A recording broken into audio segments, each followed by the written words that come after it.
presentation. And just while that's loading in the background, just to introduce myself, I'm based in London. I'm a senior digital health manager for DIT. I cover largely Western Europe and North America for the team, so helping UK companies export to these markets, but also encouraging companies from across Europe and North America invest and set up in the UK. I'm not going. You can see I've got 18 slides in front of you. I'm not going to go through these slides in detail, and just to say that you will have all of these slides available to you afterwards. So there is some information there that you can read through in your own time. I'm just going to touch a little bit of background on the NHS and also how you can, well, a little introduction into how you can access some of the opportunities in the UK. Just to say, this is my first. I'm actually in the embassy building in Finland at the moment. I'm in Helsinki for HIMSS Europe. So if anyone on the line is attending HIMSS Europe this week and you would like to reach out, I'll put my LinkedIn just in the chat and you're welcome to connect via there. There's also quite a few other UK stakeholders at HIMSS Europe this week. So there's a lot of opportunity to connect with UK stakeholders. So please do take a look at that, and you can come meet us all tomorrow and on Thursday. So without further ado, I'll just get quickly started. So just with going through this presentation, hopefully you can all see it, but if you can't, then just give me a shout in the chat. So I'm going to talk a little bit of background on the NHS and why the UK from an investment point of view. Again, we'll run through these slides quite quickly. So the three kind of defining characteristics of the NHS. So one, that it's universal. So by universal, we mean everyone can access it, which is probably familiar for probably everyone on the line in Europe. Integrated and organised together under one brand. But as I will touch on in this presentation, that doesn't necessarily mean it isn't one organisation.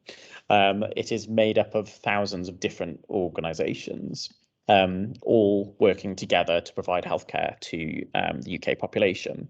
So I'm not going to detail on this one, but the NHS kind of constitution, it's a public organisation. Its 7 principles that underlie all of the services that it provides are outlined just in front of you there.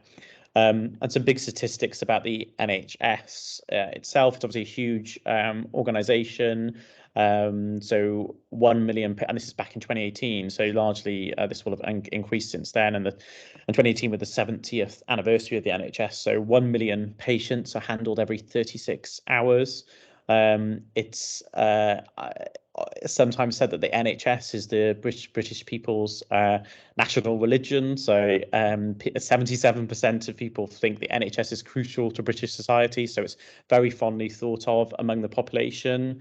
And it's obviously a big political issue, as I'm sure healthcare is in all nations, but particularly it's often referred to as our NHS rather than the NHS by people in the UK. And you can see that statistics of how much demand is increasing, and that's probably similar in your own markets, given aging populations and other trends, and obviously with COVID, etc., increasing pressures on the health system. And that's why digital technologies are so integral to the future of the NHS, and that's why there's opportunities for companies like yourselves in the UK and in the NHS.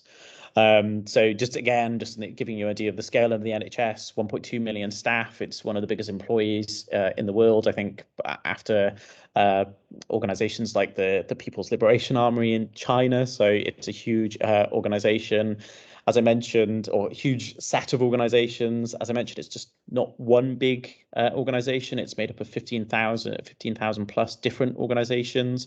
So that includes 206 hospital trusts, 191 clinical commissioning groups, which are how the primary care is structured in the UK, among other elements of healthcare in that structure, and around 7,000 GP practices. And the funding model is quite complex, but local clinical commissioning groups are responsible, just to give you an idea of the scale of the budgets, responsible for approximately £80 billion worth of spend a year on hospital care. So it's obviously a huge organisation with huge budgets. and some of these stats on some of the digital things we're doing every day. So 48 million visits per month to the NHS guidance website. So that's our 111 service, which is a first point of call before you're seen by primary care, often for many people. So it kind of triages a lot of issues with patients, and 1.3 million items prescribed electronically every day. And I'll touch on a little bit about why obviously digital is so important in the transformation in the UK. So it's really about helping our clinicians better communicate. And this is one of the big, and just taking acute care here, it's one of the big challenges that we face, is how do we help our clinicians serve patients better and more efficiently? It's through better communication. So the NHS was, until unfortunately recently, one of the biggest users of fax machines in the world, which obviously is not a statistic that we would have been proud of. Thankfully, that's changing really rapidly, but it's really important that we see the end of fax machines and move on to complete digital technologies that empower our clinicians and ultimately our patients. And other important aspects for the NHS are AI and decision support. And as it says there, helping the whole system triage patients correctly and making sure that they're in the right part of the healthcare system and also in the most affordable part of the healthcare system. So if they're in the right place at the right time, it saves the whole system money and also saves clinicians time. I'm not going to touch very much on our long-term plan, but the NHS, being a public organisation, has a long-term model approach to growth and approach to developing its services, and some of the principles behind there and some of the challenges are kind of outlined there on this slide. So the real meat of what I wanted to talk about today was points to consider for international companies looking to access the UK market. And obviously our hope is that through accessing opportunities in the UK, you then come to see the UK as a great place to not just do business in terms of trading with the UK, but in terms of setting up in the UK. And as Mari mentioned, that's one of the big things that we're all here to help with at DIT, is help you understand how you can set up business in the UK and how you can access opportunities in the UK. So starting with the first one, so the NHS, as I've said, is not a single entity. So there isn't one route into the NHS. It will really depend on what product your product category, your products are. So there's not just one route in. There's lots of different routes in. So often it will involve meeting with and understanding key influential clinicians is often a good route. So digital health companies should familiarise themselves with the digital technology assessment criteria, which you can just Google and find out more about that. The UK is an ideal system to prove yourself in a tough market because we have high standards and high regulation. We have great evidence generation capability and competition, and you can gain credibility by operating in the UK before you springboard into other markets. And being a UK entity, if you were to be in a UK entity, you would have the assistance of DIT internationally in accessing opportunities overseas.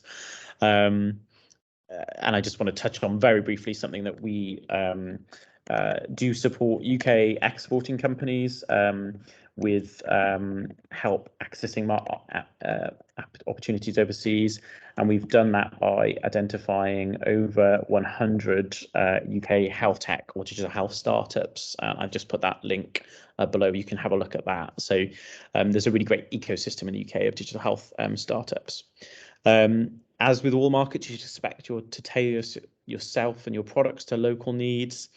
And particularly important in the UK is expect to demonstrate evidence of clinical effectiveness, budget impact, and human factors. And particularly on that budget impact point, the NHS really likes to see, particularly before spending money on anything additional or anything new, they really need to see that evidence of what impact you'll have on budget. So can you save the system money either through direct cost savings or through time? And expect to demonstrate how you consider patients. So patient engagement and patient empowerment are extremely important within the NHS. So earlier today at HIMSS, we had one of the NHS's confederations, Europe policy lead, working with other European nations on digital health standards. But as key, and her talk earlier today at HIMSS was talking around how patient data safety is like really clearly important throughout the entire NHS system, and it is of central importance. So understanding and getting case studies of patient advocates and patient case studies is really, really important to succeed in the UK. So part of the reason the UK is a prime destination for developing digital health solutions is it's our set of unique ecosystems. So the clinical research capability, along with other infrastructure. The NHS provides you with safe and secure, that's really important obviously from the patient point of view, but world-class access to data resources across the entire range of care levels. There is a range of funding programs driving growth in key areas such as AI and genomics, and I will touch on those a little bit later. A great regulatory and policy environment geared towards promoting innovation, and it's been a key strategy of the government in recent years to accelerate digital transformation within the NHS. And also innovation engines support the scaling up of promising technologies. So, I mean, that's pretty much all I was going to talk about today. Obviously, the slides, there are 6 more slides that kind of go through in more detail what I've kind of briefly mentioned here. I will pick out just a few key facts and figures from these slides, but I'm not going to go through all of these in detail. You can do that in your own time. I mean, some of the statistics there, we've got that healthtech is one of actually our largest employer in the broader UK life sciences sector. So it's a huge sector that you could be part of with a combined turnover of £24 billion. And part of the reason we do so well is because of that access to academia and research. So the academic health science networks, the AHSNs, are a big part of that. In terms of those organisations, you can see how they're structured there across the UK. So across England. So their aim is to identify and pull transformative innovation into the NHS quickly. And some other things to be aware of, in addition to the AHSNs, is the NHS Clinical Entrepreneurs Programme. So the NHS is trying to foster entrepreneurs and people who can accelerate adoption into the system. So there's a huge amount of opportunity to actually get in via various routes, including the AHSNs. On data, I won't go into this in detail other than picking up that last bullet point on the right-hand side, which is the government's and the NHS's investment of £100 million in 6 major Medical Research Council medical bioinformatics awards and 37.5 million over 5 years in health data research. So there's a huge amount of opportunity for research and opportunities to access funding. And again, covering on funding here, I won't go through all of these, but just picking up, the UK is home to 7 of Europe's top 10 VC firms. Obviously, many of those are based in and around London, if not all of them. And that's a key advantage of being located in the UK. You've got access to those VC firms and access to those networks. And moving on to policy. So NICE is an organisation that you should be aware of, which is the National Institute for Health and Care Excellence, which evaluates new innovative medical devices and diagnostics and runs a technology assessment programme for digital health. So it's really important to be aware of NICE standards. And finally, just before I finish, some of the reasons I think you should consider kind of basing yourselves in the UK, and obviously we're happy to answer any questions and help you one of these. The NHS is a large single payer test bed. So no other country has a single payer test bed as large as the NHS. In terms of startups per capita, Britain now tops the United States, and things like our Accelerated Access Collaborative is working to make the UK even more pro-innovation to healthcare technology. And you can see there some other statistics about the wider innovative ecosystem. So I hope that's been somewhat useful. In terms of next steps, if you have any questions, obviously I'm happy to take some questions now. But if you do have any questions, the contacts in your particular markets about access in the UK and how you would set up in the UK, that's the first point of call, but it will be my team that will be helping answer those questions in conjunction with my embassy colleagues. So thanks, that's it from me. I think I'm going to hand back to Mari unless we've got any questions at all. Thanks very much. Thank you, Alex. I can't see any questions or hands, so we can take them later if they appear. But let's now give the floor to Christian Kumar, who will be leading the actual workshop. And just reminding you that if you have any questions, please keep them coming during the whole session. Thank you, and please go ahead, Christian. Hi, good morning, everyone, or good afternoon, actually. It's even afternoon here. But first of all, thank you for taking time out of your day. You know, we're all very busy people, but I have a lot of fun doing these workshops. So you'll notice over the next 15 or 16 hours, whilst I still have you on the call, that we're going to make it lighthearted and fun. So if you do have any questions, though, please hold up your hand. I'm happy to stop, but it's very important that you get as much out of this as I do. So I'm going to start off just first of all saying thanks, but what's really interesting, if I can get my slides to work, there we go, is the number of companies represented today. Now, I'm sure I'll have missed off a couple of flags with some late signees, but the one thing that the DIT allowed me to do in the British Embassy outposts overseas is reach out to companies that would normally not be in my field of vision. And what I've noticed over the last 2.5 years whilst doing this is that each culture has a different approach to presenting their business plans. And I know that in Central Europe, we're very heavy, lots of data, lots of statistics. In Western Europe, we're very lazy. Everything needs to be done over a pitch deck.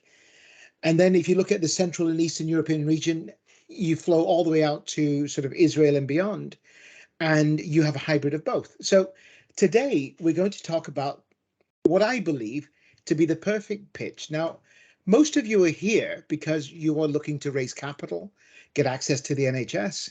And if you'll let me know in the chat column what one of the reasons that you're here today, but the title of the presentation today is the perfect pitch. But in order to get to the perfect pitch, I also have to, and if some of you have been on this platform before, go back and highlight things as something that I call the tactical roadmap, because the tactical roadmap is the understanding of where you are in your development cycle. And if you understand where you are in your development cycle, you'll know how to prepare the perfect pitch. So the perfect pitch is also referred to as the absolute pitch. It's very rare, and it's the ability for a person to instantaneously identify or sing a given musical note without a reference to a pitch, right? So I put in there wrong class. But if I took that to what we're trying to do today, the perfect pitch is not dissimilar, right? So my version of the perfect pitch is to be in tune with your business to a certain degree where, without hesitance, you can present your company to suit the audience, right? So that's understanding, one, what your company is and where you are, but more importantly, who you're speaking to. So without any sort of further ado, as Marvin Gaye would say, let's get it on, right? So my name's Christian Kumar, and that's how I was supposed to dress this morning, but I got delayed. I can hear you laughing in the background, but that's okay. My background is relatively boring because as a young child, I had no idea what I wanted to do. So my father sent me off to a maths academy, and I studied applied mathematics at the University of Texas, which meant that I was qualified to do absolutely nothing. But Merrill Lynch in the early days, back in 1987, saw a little bit of a skill that I had in running numbers. And I started writing derivatives, then became an investment banker, and then into the sexy world of fixed income and debt finance. I left Merrill's in 2008, but the skills that they gave me allowed me to be able to build a company at scale. And this is very important, because when we all start a venture, we think we're on a given path, and then anomalies come in to change our trajectory. One of the things that I was able to do between 2001 and 2007 is to use a methodology called cash collection and leverage finance to be able to build a business at scale. Now, we're here in the medtech world today, but scaling a business has some core principles, which I'll go on to in a moment. But we built a business from a standing start in 2001 to £4.5 billion in 2007. And it was sold in March of 2008. And for those of you who remember this, It was an opportune moment for me, not because I was smart or clever, because I was in the right place at the right time. But what I will always tell people, and what I've learned over the last 14 years, is my career began after my first exit, when I became an entrepreneur, a venture philanthropist, and most recently, and I think I have one of my Open University colleagues on the call, but I've been asked to join the Entrepreneurs in Residence program at the Open University. And I founded, during lockdown of all places, a organization that we call the MedTech Makers Lab. And this is relevant because a lot of you are in the healthcare, medtech, devices, diagnostics area. But to summarize my my background, I'm a growth hacker, a deal junkie, and a chief troublemaker. And the reason the chief troublemaker comes along is because I tend to be disruptive. I don't want to do things the way everybody else does it. I have investments in many sectors, from IT, construction, medtech, healthcare. And I think the one sort of element, or the one core, that I bring to each of these investments and each of these companies is the ability to be able to think about how we're able to do that business differently. Can we scale faster? Can we do it cheaper? Can we do it better? So, lining up all the dots, I started working in the British Embassy, or with the British Embassy in Poland back in 2000. And during lockdown, I did a pitching competition, judging competition with the colleagues in Warsaw. And then that developed. And the work that we're doing today with the DIT is it's a mission to empower entrepreneurs, scientists, and clinicians to be able to commercialize and advance their given technology. Because a lot of the technology is founded in academia, it's founded in research, it's founded over long programs, and especially when the scientists and technologists have come from an MSc, a PhD background, where they're used to working in very long cycles. And what I wanted to do was to make sure that that perfect wasn't the enemy of the good. Because if we spend too much time researching, then are we not delivering something that could be viable and important today? So it's to provide that mastery in innovation management and commercial strategy, to be able to look at other methods of funding, to be able to grow a company quicker, faster, and more efficiently. And in my world, the innovation pathway from an investor's perspective is quite important. So we want to understand as an investor what the stages of your growth are, because what we say is that growing a business is not rocket science. Now, for those of you who really want to know, rocket science is, the formula's there. Not very hard to understand, but the formula's there.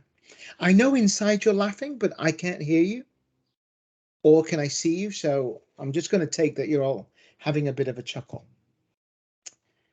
So the first thing that I'll get into, because the reason I'm sort of not rushing through the slides, but reason I want to get the information out there is so that some of the companies joining us today can have a fruitful Q&A, to be able to present what they're doing, to be able to ask questions, and most of all, you heard from Alex just a moment ago, is to see how we can help you migrate your business, your technology, bring it into the United Kingdom, and perhaps help it grow globally from here.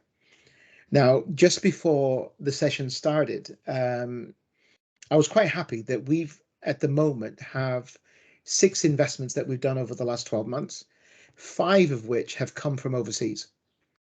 So, we're starting to see that there is still, even post-Brexit, post-COVID, even in the middle of a troublesome global economic condition, that companies are still growing. Now, to understand the growth of companies, you must first understand the funding landscape. Now, what's happened over the years? So back in the old days, when I say old days, I say 50s, 60s, and 70s. Families that had wealth relied upon the likes of Rothschild, Goldman's, Merrill's, KKR, sort of the founding investment management firms to manage their wealth. In the 80s and 90s, there was a bit of a more of a pathway into getting into earlier stage. We saw the birth in the 80s of the pink sheets. Now, some of you may have seen the movie, oh my gosh, Leo DiCaprio, I've forgotten. Anyway, it was Leonardo DiCaprio, and there was a wolf in the title. Now that was a complete piece of fiction around a very real industry in the 80s, which was called the initial public offering. And we all thought that doing an IPO was the perfect method of building an enterprise. Well, it's not. And venture capital firms came in and thought, no. If we do an IPO, we're peaking too quickly. Let's grow these ventures, grow them strategically to be able to build a better proposition for an exit. Now, again, I'll take some questions at the end, but what that's led to in the 2000s, and then certainly it's coming on now, is a redistribution of wealth. So once the family offices went to the private equity firms, the investment management firms, the global wealth managers, they've now brought that funding internally. So what you're seeing today is the birth of family office networks. Now, they could be a single family office with a few £100 million. It could be a micro family office with a few £1 million, or it could be a mega family office with billions of pounds. Now, in all of these scenarios, what's happening is rather than leave the funding to be managed by others, the funding is being managed internally. And investment managers, analysts, researchers are being brought into the family so that they can have more of a hands-on approach in growing a company. And what's amazing is that these families are adopting certain sectors. It's either a sector where they've had experience, it's a sector that's very close and personal to them, and certainly within healthcare, you'll find that quite a lot. And then most recently, with the growth of fintech in the teens, as we like to call it, you're seeing now funding being distributed directly to retail investors. Now, we also have our own retail platform, which we fill our retail platform through with clinicians, where we're able to target certain investments to a certain class of retail investor. Now, I have my own views on retail investment and peer-to-peer. It's not my favorite area. But there is a dynamic shift in funding and a dynamic shift in investment capital. And when you have that opportunity to pitch, you need to be able to identify to whom you're making that pitch to, and then to be able to adjust the pitch to fit. And we'll come on to some of that in just a moment. The other thing that's changed is also the information era. So we've gone from researching in books to researching on the internet. And we now know that the good old days of a 45, 50, 60-page business plan is not as necessary as it was a few years ago, because the research can be referenced and attached to a presentation. In the interim, you had things called white papers. And now we have pitch decks. And what we're going to do today is talk a little bit about the pitch deck, but the pitch deck should be built on and derived from a larger, detailed business strategy. So don't for a second believe that a perfect pitch, whilst being perfect, is a replacement for a business plan. A business plan should be an operational document. It should be the method in which you grow your underlying company. It shouldn't be the document that got you the funding, right? And certainly what we do at the MedTech Makers Lab is every piece of science, technology, we will help them write a business plan, an implementation strategy. Then we want to stay with that company for a period of time. And whilst this is invasive sometimes, it's necessary. Mentored businesses, or businesses that have an external oversight placed upon it, are more likely to succeed. And that's been proven over and over again by the likes of the Prince's Trust, the Fredericks Foundation, where mentored businesses are 300% more likely to succeed than those that are not. And it's, you know, it's the ability to rely on somebody else's experience and also to be able to rely on other people's losses. I think some of the best education I've had has been from companies that have lost, have failed. Now, I've made 36 investments in my life and I've not been successful every single time. And I've learned more from the ones where we made a mistake than I have from those that have had a steady but consistent trajectory to an exit or a sale. So now what? Now we're going to sort of get into the core elements of deriving and developing a pitch. But are there any sort of questions in the short term about what I've just said? Don't all speak at once. You know, my presentation must be so good that there are no questions. There we go. Someone's here. Yeah, so my name is Tony Golding. Thank you very much, Mr. Kumar. Just a very quick question. Because most of us here, if not all of us, are working in the medtech sector, we find that a lot of VCs who aren't familiar with medtech sometimes get a bit nervous about the time to grow the revenue of the company based on, you know, clinical trials that are required and such and so forth, HTAs, etc. Can you just shed a little bit of light on what type of VCs or investors that you suggest that medtech companies target, particularly for the round A, if you wouldn't mind me asking specifically there?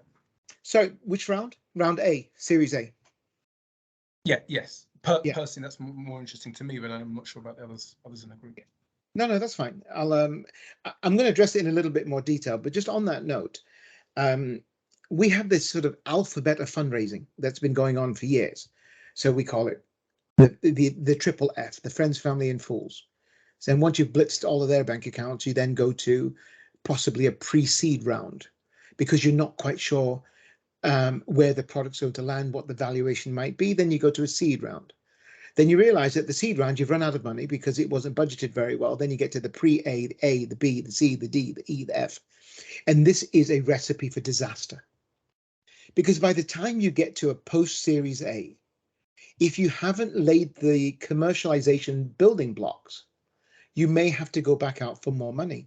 And every time you have to go back to the investment market for more money, you face something that everybody's familiar with, dilution.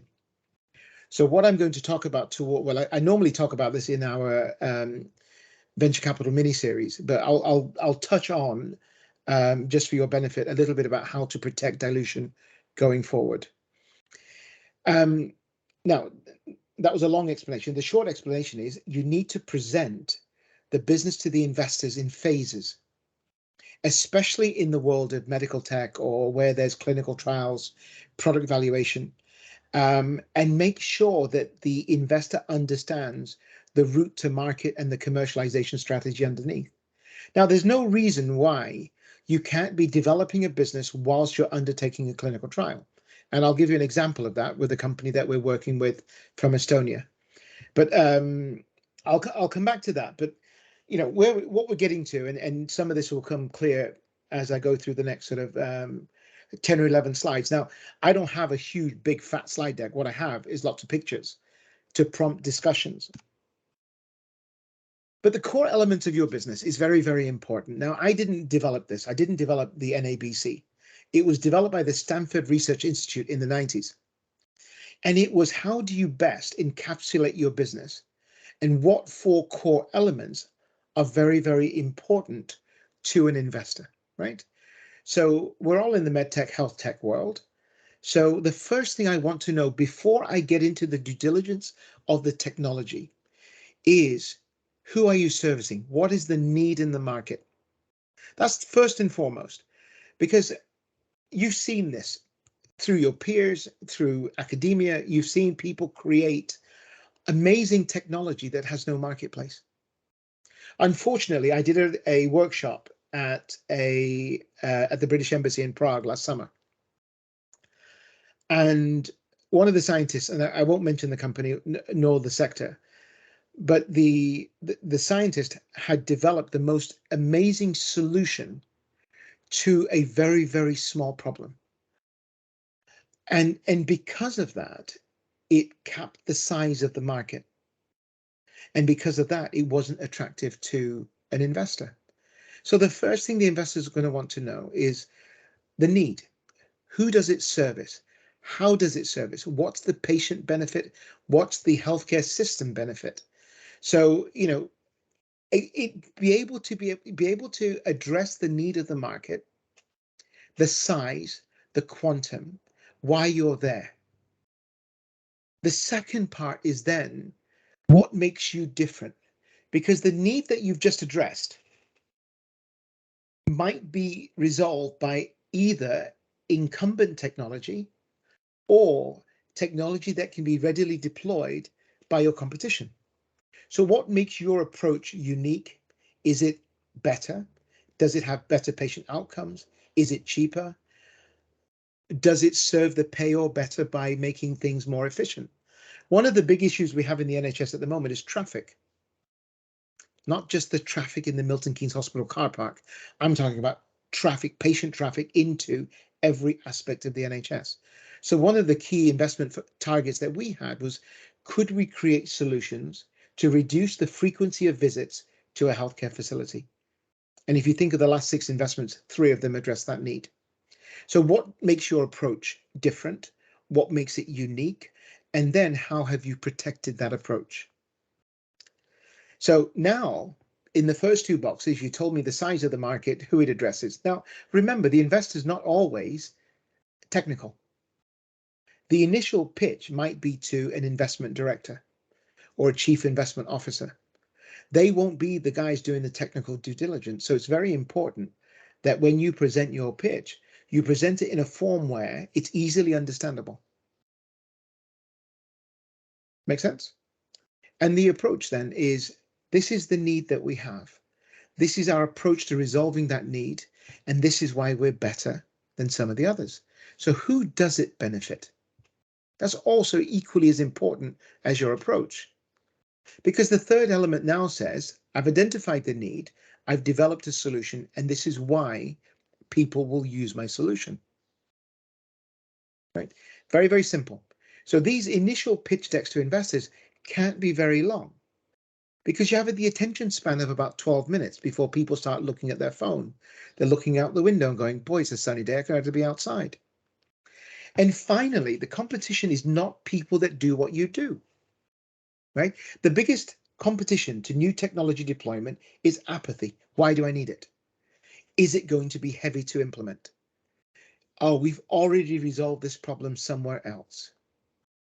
So remember, when you're dealing with competition, that you address not only the existing method of meeting that need, but also why your approach is being future-proofed, why you will develop what you have today and why you will continue to develop it, so that you've addressed all 4 major areas of the need, the approach, the benefit, and the competition. Now, don't be bothered if your presentation feels very sterile or clinical. It's supposed to be. But follow a method. Now, NABC, you can Google that, and there are hundreds of videos. There are videos, presentations, templates that you can use. But at the core of your business, remember to be able to get across all the elements of what your company does. Any questions on NABC before I go on to my most favorite slide?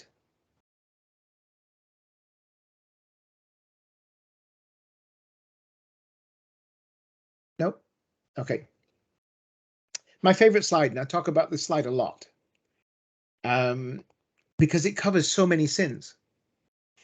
So it's called the tactical roadmap. Now, there are versions of this slide everywhere. But in any one of my companies on any given day, I can tell you where they are against a tactical roadmap. The first thing I want in a board meeting is to understand how far we have moved down the survivability threshold, right? And if you look, if I can I use a pointer? I think I can. There's a pointer. So If we spend too much time in research, if we tend to spend too much time in development, what's happening then to the cash flow is you run, whoops, deeper before you can come out. Does that make sense? So what you want to do when you're raising capital is, one, identify how long that research will take. You asked the question about clinical trials. How long will the clinical trial take? What will it cost? What will the outcomes be? Investors want to know how far their capital will take you down the survivability threshold before you start the commercialization phase. If you can identify that, people are very patient, right? If you can't identify that, then it feels like to an investor that the money's going into a black hole. So at the very early stages, it's not just about the clinical, the healthcare validation, it's also about the routes to market. So how will you sell this? Will it be sold as a service? Will it be sold as a product? Because each of those scenarios have a different impact to the growth of the company at commercialization. So if it's software as a service, patient management as a service, the growth cycle is slower because the revenues have to build on each other year on year in order for the returns to happen. If it's a direct sale, it could be that you're making money faster, but it also could be that if that product stays within the organization longer, you're capping your revenues. And there are multiple ways of structuring the commercialization of your technology or your service to maximize the return to the investor. Now, you might say, well, I'm a scientist, or I'm a doctor, or I'm a technician. I don't know that. I certainly would recommend, and I'm not saying us, but I would recommend talking to not your accountant. And oh my God, I shouldn't have said that, because there might be an accountant on the call. If there is, forgive me for a minute, because accountants are very good at telling you where you've been. I go to my accountant at the end of every 12 months and they tell me what I've done. They tell me that I spent too much money on entertainment, and they do my taxes, and that's it. What you really need is a business strategist that has experience in healthcare, that understands the market where you're pricing your product or service, and then that can maximize the longer term return that benefits the company. So coming back to the rounds of funding, rather than have a pre-series, a pre-seed, seed, and a pre-A then A, raise a round of capital that gets you through the research and development phase, that allows you to prototype a product, that allows you then to fund a clinical trial or a validation or a study. And remember, within the UK, we have amazing grants. So we have I4I, which is a service presented by the NIHR. We have the UKRI Smart Grants. We also have, and don't forget this, a number of healthcare and medtech charities that are happy to sponsor research into their particular chosen field, right? So there are a number of opportunities where you can obtain capital for the research, development, and validation phase, rather than dilute from equity or investors. And the reason I say that, the pros and cons are that grants take a long time. It could take 6 months to a year. Equity generally is relatively quick. And when I say relatively quick, 4 to 6 months. By the time you've written a business plan, you turn that into an investment memorandum, you've got your EIS relief if you're qualified for it, and you've gone out to raise capital, the capital comes in. But often don't be in a hurry, because sometimes fast capital is the most costly capital. And if you get it wrong, then your second round of funding becomes very, very expensive because of the dilution. So think about raising capital within particular milestones. So research, development, clinical study, and then get into the commercialization. You should have, before you get to Series A, a very good plan on commercialization and growth. And remember, Series A starts to speed up that growth and commercialization, but there are other methods of funding like project finance, trade finance, UK export finance. These are all other methods to be able to grow your company without diluting equity. And I'll come on to the dilution a little bit further on. Just one little bit, this valley of death is a very real place. And the very real place can be avoided by making sure that you're on point with your research, development, and market fit. I've had to invest in companies during the valley of death, and I'm an opportunist. So whilst it's not been fun for the founders, I have been able to survive those companies through a phase where alternatively they may have failed. The other thing about your presentations is that you need to be prepared for the questions, right? So if you are in that research phase, they're going to be asking you things like, what are your costings on prototyping, pre-production manufacturing, manufacturing at scale? What are the regulations that affect your product or service? Do you have any IPs or barriers to entry that would stop or prevent somebody else from entering the market to disrupt your business plan? Peer reviews are very, very important. Now, if you walk into a hospital, you will have a head of research. You will have an NIHR representative there that can help you guide you through that technology. There are a number of accelerators, especially through the universities, where you can gain some guidance on things like having your product service reviewed by third parties that are unrelated. So you have a very clear and lucid approach or vision of where the company's going. And also there are times when a patent is not the right method. And there are two companies I'm working with at the moment that have a unique molecule in their delivery that if the molecule was disclosed, it could be found readily available. But the application of the molecule in this particular service, the engineering behind that and the calibration of that is so unique that it would stop somebody else from coming into the market. And be ready for these questions because people are getting more and more sophisticated. Also, technology is available everywhere. And the one thing that COVID has taught us is that I can attend presentations in 9 different countries at the same time, like I'm doing today. And I can also see where I've seen a piece of technology in Wales, for example, which was good. Then I found 2 competing projects or products in Riga and in Wrocław in Poland that were better. So don't think that you're the only developer of that technology everywhere in the world. Do your research.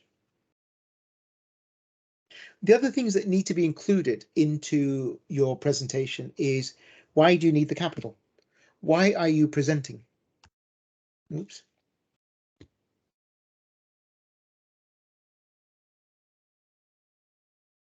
There we go. So why do you need the funding? So is it that it's conceptual? Is it that you're working towards a proof of concept? And that proof of concept could be the research, the development, the clinical trial. Are you ready to launch? So are you ready to become income generative? And if you are ready to become income generative, at what point does the margin in your sales start to offset the cost of the business itself? And then are you at a Series A, which is the growth stage, the scale stage, the expansion? Are you ready for exit? What's your exit strategy? Right? All of these things, even early stage investors will want to know. So get some advice around that unless you have a clear vision already.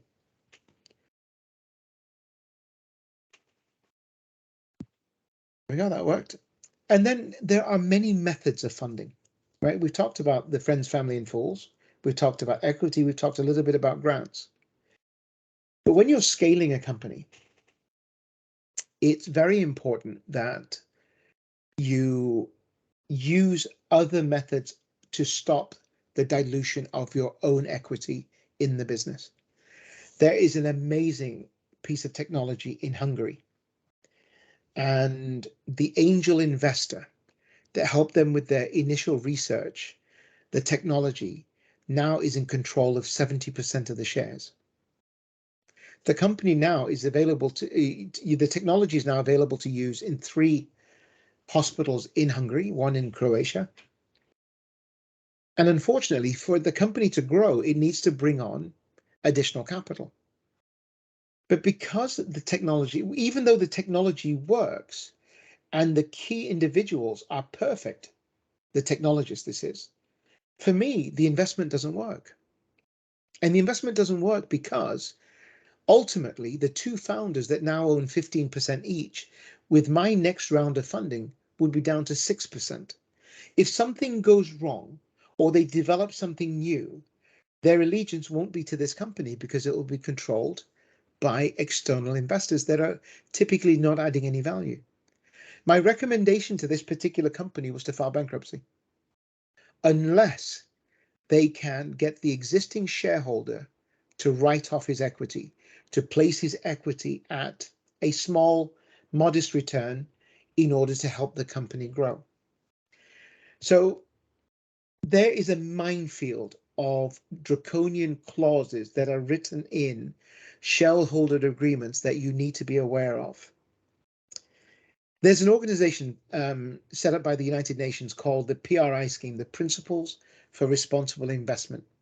Now, we're a member as Capital Kinetics, but I would urge you to go to that website, and especially if you're fundraising at the moment, and look at some of the pitfalls. There's some great papers on what to look out for when you're raising capital, because you will have the best idea in the world, but you'll have something. The VCs in the old days were called vulture capitalists, because they would circulate around an investment, wait for it to bleed, and then come down for the kill.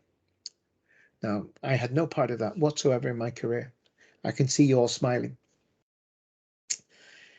So there are a number of ways to raise capital. Your presentation needs to take into account for not only the capital that you're raising today, but what the next round will be. So if you raised £1 million today, how far will it take you down your tactical roadmap? Will there be another need for funding?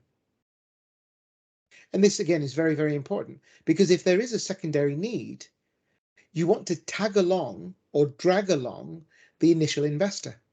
So if you came to me for investment today and you said, well, Christian, at the moment, I need £1 million. And I said, great, fantastic, but I'm going to need 2 million more. My immediate question is, how will you value that? So I will ask for a tag along, giving me the first right of refusal on the next round.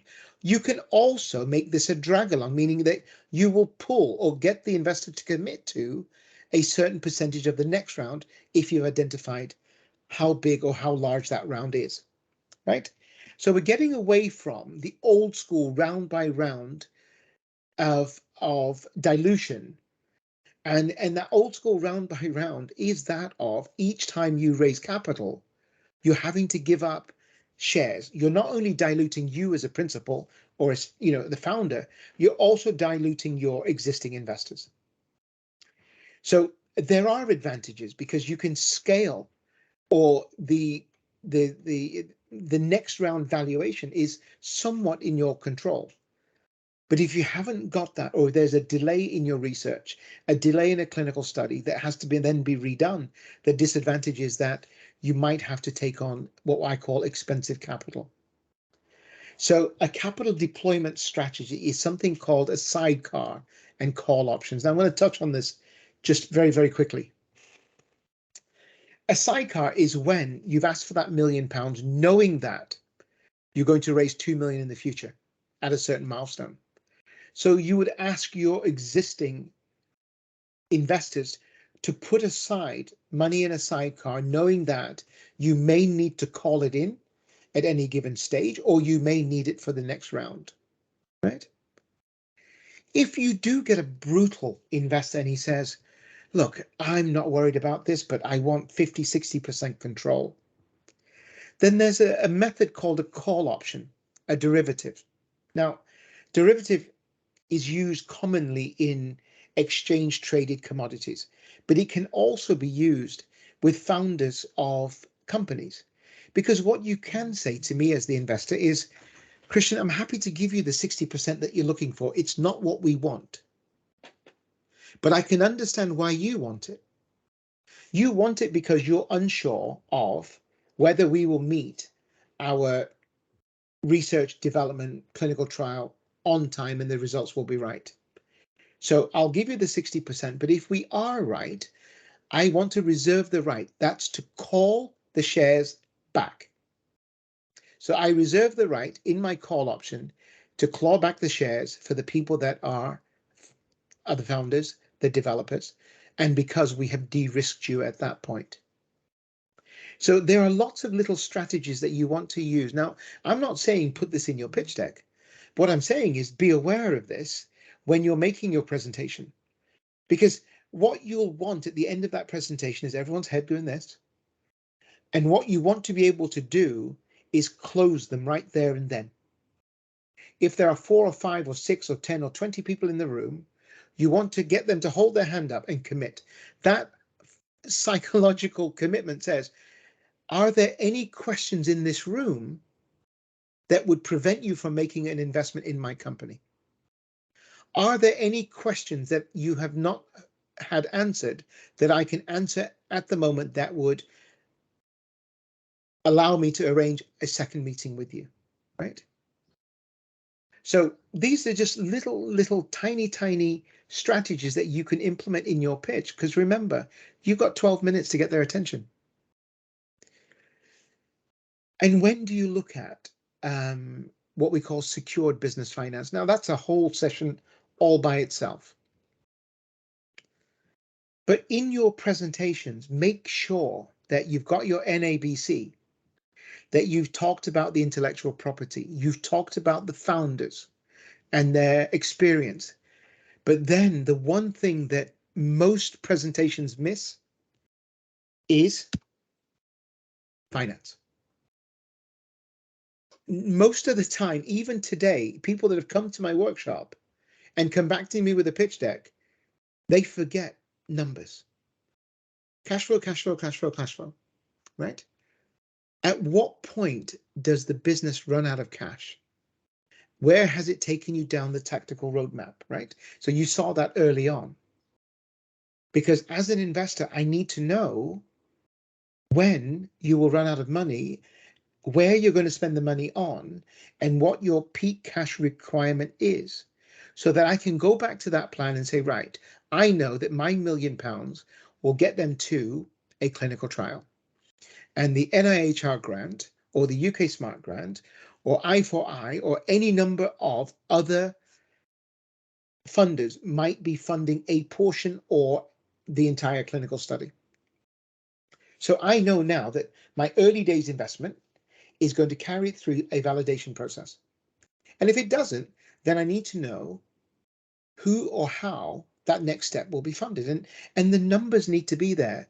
It doesn't have to be accurate, but it has to be credible.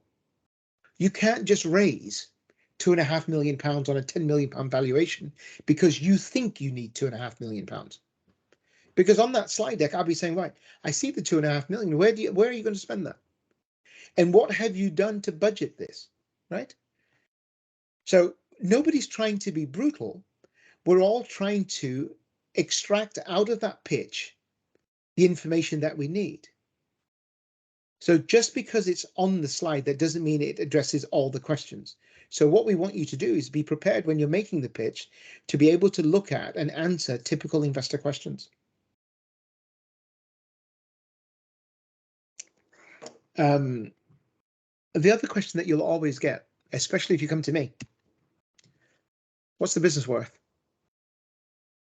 Right? Because it's all well and good saying that I'm here to raise capital, and you do your presentation, you talk about the need, you talk about the technology, you talk about how you're better than everybody else. And you forget that, well, what am I going to pay for the money? So are you ready to answer that question? How do you determine the value? Now, I will tell you the neck-breaking question I ask, especially when you've said, I want to raise £2.5 million on a £10 million valuation. My question is, with a straight face, if I had £10 million today, how quickly can I pass you in your product development? So the value to me as an investor is going to be somewhere between the cash that you need and the barriers to entry because you've accelerated your technology to a certain point. Now, I can talk about that in more detail in the Q&A. Are you ready to sell the shares? When is the exit? Would you sell all the company? Would you sell part of the company? Would you use vendor finance? Would you have put options? So the ability to sell shares back to existing investors at a predetermined price, just to be able to address a lot of the risks. And then when you get to the sort of the end of this presentation, you want to start engaging with the audience and promoting or asking questions. So always identify the one that has his head down because he may have the question. He's writing it down. He may not have understood something. The first great question to ask the audience is there a particular area of my business that you do not understand? And then be quiet. Do you know why I say be quiet? Because if you fill that void, you've lost. What you're trying to do is prompt discussion. The same thing when somebody says, well, what valuation are you putting on your company? You say, well, for £1 million, I'm valuing my company at 4 million. Then you stop. Don't defend. It's very important that they make and ask the next question because that will give you a sense of their keenness. If the answer comes back very quickly, how do you support the valuation? That's a buying signal. It's not a question to trip you up, right? This is very hard. I wish you were all in a room because the ones that aren't paying attention, I'd be picking you out of the audience. And then remember why you are pitching, right? So summarize your need. Summarize your need, approach, benefit, and competition, and then tell them what you want. And then close. And that close means you're starting the negotiating. Because you've gone back and summarized your need, you've explained your business, you've told them what you want, and now it's for them. They've got that squeaky bum time because it's quiet now. It's very, very quiet, and somebody's got to say something. And if you start filling the void, you're defending something that you may not need to defend. Making sense so far? So I'm going to give you guys a little bit of homework, he says. So what I'd like you to do is prepare your pitch. You may already have it, especially those of you that have been around some early stage funding. You will have this slide deck and there's a link to my Calendly, which books a Zoom meeting. And if you will all book a slot after the 5th of July, I'm happy to give you all half an hour and to give you some creative and constructive feedback. So there's about 10 companies and there might be more of you. I don't know what the last list of people that signed up, but I'm happy to do that. This is no obligation. I'm not making an investment, and nor am I trying to, give you access to funders. What I am going to do is to be able to give you some constructive criticisms and structure and some substance around your investment. And you pitch me as if I were an investor, and then I will also prepare you with some reasonable questions, right? The thing is that the funding of a business is the most stressful part, and it sort of makes you almost bipolar because you're either on the floor or you're on the ceiling. And one of the things that I want to work with some of my colleagues is I retired a few months ago. And one of the things I want to do in my retirement, other than invest in half a dozen more businesses, is to be able to teach cognitive behavior to entrepreneurs to keep them level emotionally when it comes to the initial period of growing their company, especially when they're raising funds. So I am a little bit overdue, right? Because what I wanted to do was finish by 1 o'clock, so we would have some good time for some really constructive questions, answers, and discussions. And also it allows me to collapse the presentation. And what I would ask you to do is turn your cameras on so we can see you. But my name's Christian Kumar, and I'm affectionately known as a deal junkie. This is my third retirement, and there are rumors and bets out there to see how long I'll stay in this one. But that's my email address, that's my LinkedIn profile, and I'd really like to hear from you. So on that note, I'm going to collapse the slide deck and open up the screen for lots of Q&A. Right. Don't all rush.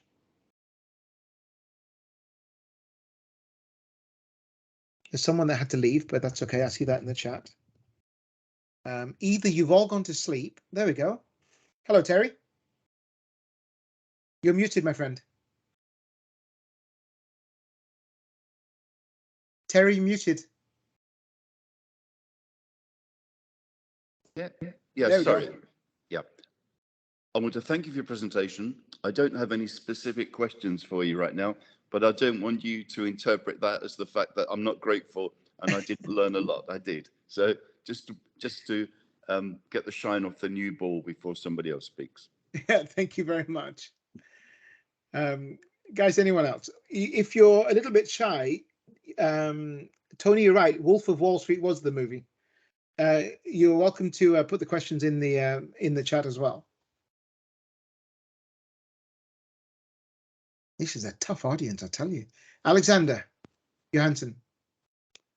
Yes, hello. Do you hear me? Yes. Okay, nice. I'm just thinking about the valuation of a startup company in the medtech industry that has just been running on grants and is ready to take in the first round. Yeah. How do you go about that? I mean, you don't have a product on the market, but you have a exciting product and yada yada. But yeah. Can you elaborate a little bit on that? Sure. It's one of my favorite questions, actually. So well done. Are you based in the UK? No, we're actually based in Iceland. Nice. Okay. So in the UK, we have something called the National Institute for Clinical Excellence. And what they have there is a series of protocols, which tells me which I would hope that would determine whether the product or service that you have is something that could add value to that protocol. Now, often, if you dig within the NHS websites, you will see the cost of delivery. And we call this a health economic impact. So during your research phase and your product development phase, I would have hoped that somebody would have guided you down the route of pricing the service back to the healthcare payer. And if you've got that far, what that does, it allows us to determine a gross margin, right? So a gross margin for each incident or each subscription or each each use, a revenue line. Once that revenue line has been established, we then do a market penetration study, and that gives us a forward forecast on the revenues of the business. Now, the method of valuing that is called discounted cash flow.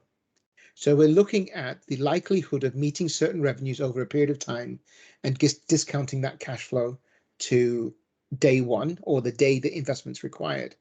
And that would then set apart the first sort of foundation blocks of valuing your company. Now, the other thing, as I said in the presentation, is don't get too caught up on the dilution. Make sure you have enough capital to take you to the next step, but also say that, well, if I hit these sort of financial metrics, I have the right to claw the shares back.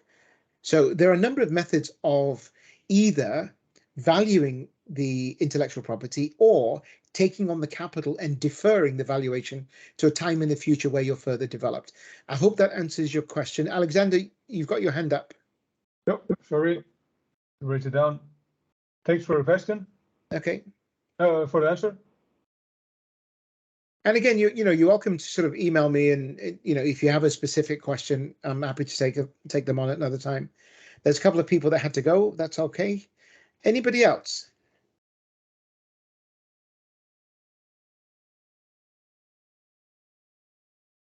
Wow, don't be shy.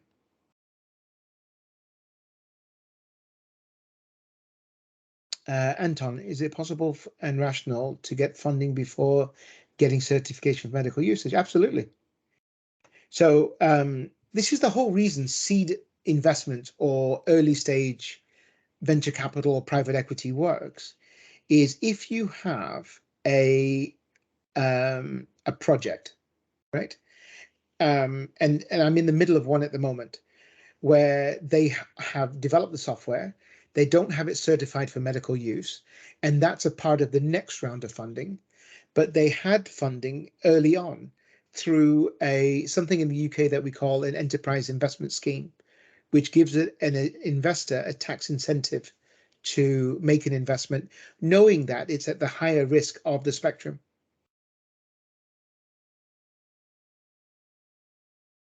So Anton, if that answered your question, that'd be great. If you have any more, just stick them in the chat. Thank you.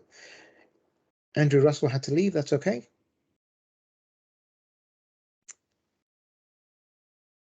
Now there are 14 of you from 20. If I excluded all the embassy staff, oh my God, I know this guy. What a beard he's got.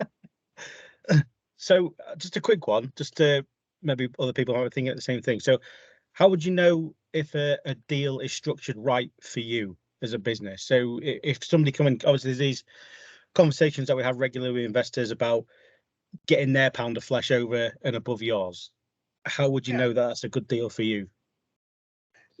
Good question, Sean. I mean, investors will have an idea of the return they're looking for on their capital and align that with the risk in the project. So if you're a more mature technology, they're looking for perhaps maybe 15, 20% year-on-year return. If it's an absolute venture at the start, they'll put the money in, but their expectations are that you'll grow at a higher level. So it's looking at identifying the stage that you're in, asking the questions from some other investors and saying, well, I believe that an investment like yours is, for us, we'd be looking for a 15% year-on-year return. And then you can work backwards to the valuation and determine how much of that equity you could deploy out to that particular investor. Does that help? Yeah, great. Thank you very much. Great presentation, by the way. Thank you. Thanks. Right. So see, where are we left? We are down to 2, 4, 6, 8, 10, 11, 14, still at 14 people. How do you make sure, or close to it, that pre-seed investment doesn't take too much shares? Again, Alexander, the way to address that is you can put in a buyback option.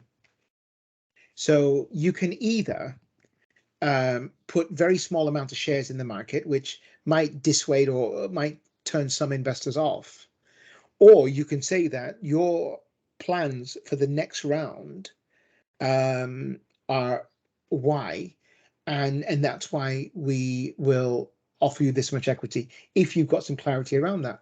The other way to do that is completely put that valuation discussion to the next round. So what you can say is that, well, if you give me £100,000 today, I will take it on my books as a loan, for example, and I will convert that loan at the next round and give you a discount to that valuation because we'll be further along the tactical roadmap.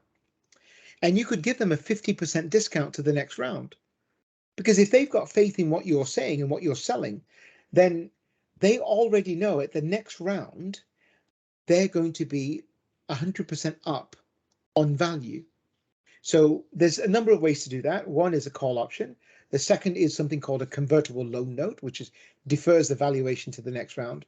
Or the other is you plan 2 rounds of funding, and then you put in a sidecar or a tag along to the seed investor to give them that uplift at the next round up. That was a very good question, actually. I've not had that one before.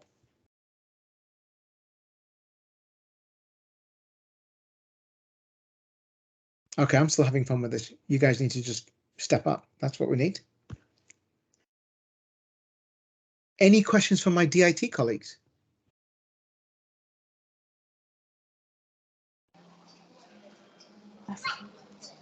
So hi, Christian. I was just going to ask, so what's the best route for finding the right kind of VC for a particular company? So how can they go about, if they're triaging who they might want to speak to? What are some of those routes about, like researching and finding the right people? What are the avenues to do that, or the best avenues to do that? Yeah, so in England, they're actually international. We have a company called Bowhurst. We also have Crunchbase. Now, the beautiful thing about these is they profile investments that have happened. Mm-hmm. So you can start to identify certain funds or firms that have already invested in that particular asset class. The other thing also is to look at and talk to some of the accelerators, because often guys like me and other investors will talk to accelerators as a pathway of looking at certain deals. And those accelerators also have that knowledge that, hey, listen, I know that if I go to Capital Kinetics, he's interested in healthcare, but he's only interested in diagnostics and devices, for example. So, and a lot of investors are very good at sort of setting out their stall and saying that, hey, listen, yes, we like, healthcare, medicine, but this is the particular sector. So, and there's a lot of that data out there, by the way. So if anybody else wants some links, Bowhurst and Crunchbase are the 2 sites that we use. I think one of the sites is quite, I think it's free, some that you have to pay a subscription for. Yeah. Thank you, Christian. That's right.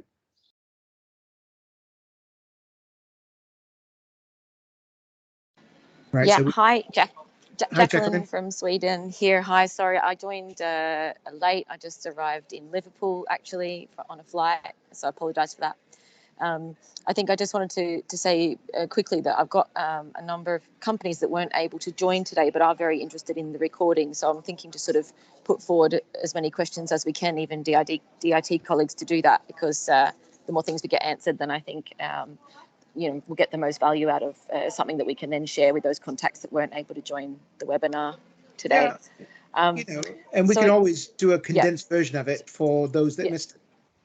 Yeah, and so I don't know, a sort of a common question that I seem to be getting, I think, from companies, they're trying to figure out, they're interested in the UK, they're trying to raise maybe money to do that. They also need to get a trial going somewhere, some sort of traction to get some UK data. And I think there's sort of this chicken and the egg question all the time, like which one are they going to get first? They feel like they sort of need to have funding in place to be able to feel certain about making a push to have a base in the UK and the rest of it, and maybe actually that's the wrong way around. So yeah, I just wondered if you could make a comment on I don't know, how when you invest in these in companies and whatnot, does that necessarily have to be do they need to be moving to the UK right now? Do they already need to be there? And what's the sort of best way to do that? Yeah, Jacqueline, that's a fantastic question, because if you look at the 5 companies that we've got coming into the UK at the moment, we incubated some of these companies in their home countries whilst they were getting ready and developed, and we gave them little bits of working capital. We also funded a chunk of their relocation costs. So, the shareholder agreements, the EIS registration, setting up the company, registered offices, as a sort of a pre-seed set of costs, just to sort of ease them into the UK. Our Kazakhstani business at the moment has already raised 2.5 million in their local country. And we had to go through an entire restructuring with their investors to say that the headquarters will come to the UK and the Kazakhstani business and the staff would remain there to do their research and development. So you'll find that as long as there's a clear strategy, that investors don't necessarily need them to have, you know, picked up, moved, be established here. Now, I will say this, that a lot of the research grants, the I4I, some of the NIHR programs, they will want to have a UK person that they can react with, deal with, and certainly in our Makers Lab, we do and fulfill that role on behalf of some of the international companies.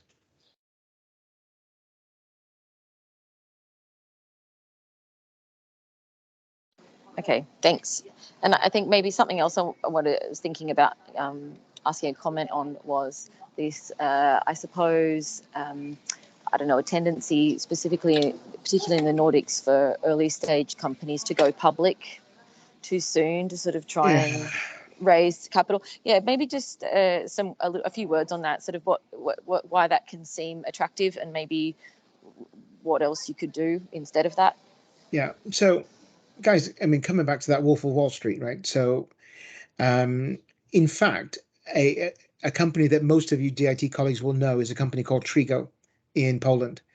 It has been a great success story. We are migrating a division of that business into the UK, but the company floated on the New Connect market too early. And the experience of the existing board wasn't there to manage the bid offer spread, so the buy sell price of the shares. And it went from a 65 million euro valuation to 6. And what that does, it stops what I call proper investors from getting into the market, because a public listing, especially at an early stage, can inflate the valuation too high. The entrepreneurs think they've done a great job until the revenues don't meet the price to earnings ratio of the share price. And then once that share price starts to fall, it becomes very hard to lift back up. And then unfortunately, the savvier investors will come in and push it for a delisting. So you'll have gone through a lot of expense and a roller coaster ride that doesn't benefit companies that are pre-revenue. So I will always try to persuade someone not to do an early stage listing, because it's a game for the market manipulators. There are a number of investors out there in the marketplace that just play on the ride of early stage IPOs. I'm one of them. So hopefully, Jacqueline, that answers your question. Now I've got 2, 3, 4, 5 DIT colleagues of 10 of us here. So Sean, I know already. Alexander, we've answered some of your questions. Adham, can we help you with any questions? If you're talking, you're muted. No? Anton, anything else?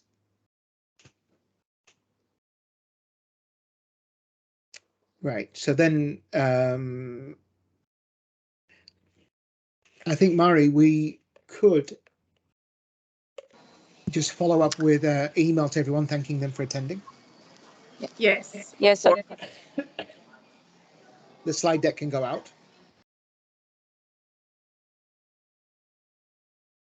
Jacqueline, please go ahead.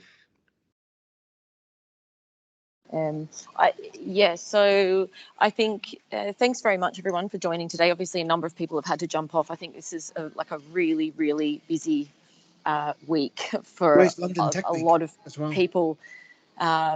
Yeah, there's a few Nordic things on, particularly over in Gothenburg. So yeah, it's a very, very busy week. And but I thank you very much, Christian, for taking the time. Incredibly valuable. I think everyone will agree with that. And I'm looking forward to being able to share this recording, I think, with, as I said, a number of contacts that weren't able to join today, but also those that had to jump off the webinar early.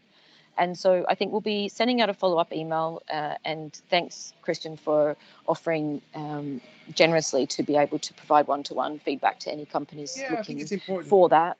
And so how many sort of slides was that? I think I missed that. Was that, can you just do a summary one more time on what you'd like sent? Me, sorry. Yeah. Yeah, so I mean, you can send. The unfortunate thing about my slides is they tend not to be full of information because it's the words around the slides.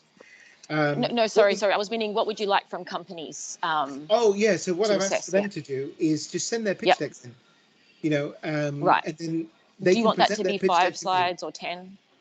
I think let them, you know, use their own judgment, and then what I will do is then help them modify those. Okay, great. So yeah, any companies still left on the line, send whatever you've got over to Christian, and he'll happily, provide feedback, which is really great. It's incredibly valuable, I think. Yeah, because I think what happens, Jacqueline, what happens is when we have the one-to-ones, they become much more detailed. Lots of questions fly out because some people are a little bit nervous about presenting their business on an open forum. Yeah, I think that's certainly true. But yeah, so this is great. And then I think, you know, as we mentioned, and this will come out in the next round of emails, we could be looking at some sort of a physical event in some of our markets in the fall. So we'll be getting back to everybody with more details about what that might look like in due course. Yeah, and again, I'll just. I'm heading to Budapest first week of July for a little tiny roundtable with Christina Gorg. Sounds great. Okay, so if there isn't anything else, I'll say thank you very much from everyone for today.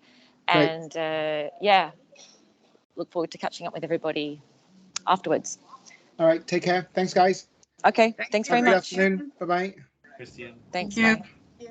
Bye, everyone.